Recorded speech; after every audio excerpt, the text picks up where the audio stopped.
কেমন আছো? এই ঘড়িতে 12:30 বাজে। তোমার দাদাভাইকে খেতে দেবো।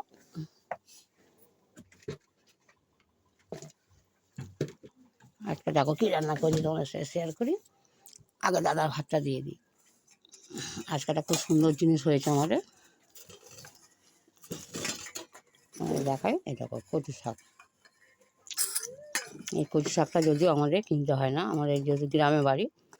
আমি মাঠ থেকে কালকেই তুলে নিয়ে এসেছিলাম, নিয়ে এসে এই আজকে বানিয়েছি। দাদা খাক।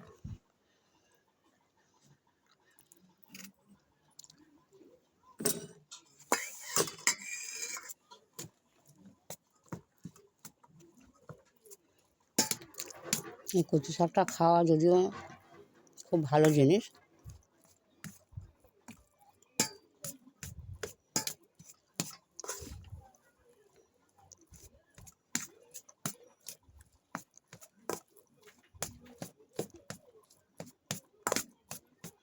দাদা খেয়ে দেখুক কেমন হয়েছে।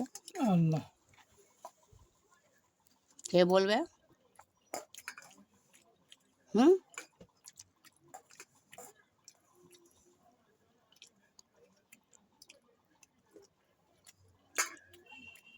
ঠিক আছে,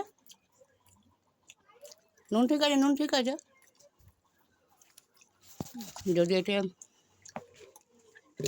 এটা যদি একটু মিষ্টি দেওয়া হতো, মানে চিনি দেওয়া হলে একটু ভালো লাগতো।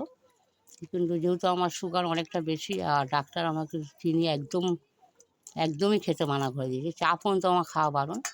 তো যদিও আমি চা এক টাইম করে খাই সকালের দিকে, বিকেলে তো চাটা আমি তোমাদের দাদাভাই তো প্রতিদিনই বিকেলের দিকে করে, চা খাওয়ার কথা বলে, ইশারা করে। কিন্তু আমি চা করিনি, মানে চা করিনি বলতে কাল দিনটাই করিনি, পরশু দিন চা করে খাইয়েছি। তাই ইচ্ছা ওনাকে করলে আবার আমারও ইচ্ছা হয় যে যেহেতু আমি একটু চা খাই, যদি আমার চায়ের প্রচণ্ড নেশা, ওই কারণে কালকে চা করিনি। আজ সকালে এক টাইম করে চা নিশ্চয়ই আমার তো খেতেই হবে, কেন সকালে তো আমি কোনো রকম টিফিন তো আমরা করি না। ওই সকালে চা বিস্কুটটাই আমাদের সকালে খাওয়া। হ্যাঁ গো, ভালো হয়েছিল। হুম, আর নেওয়া নাকি?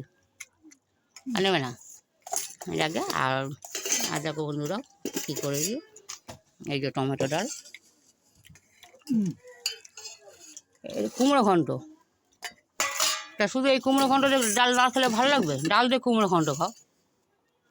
আর লোটে মাছ আছে,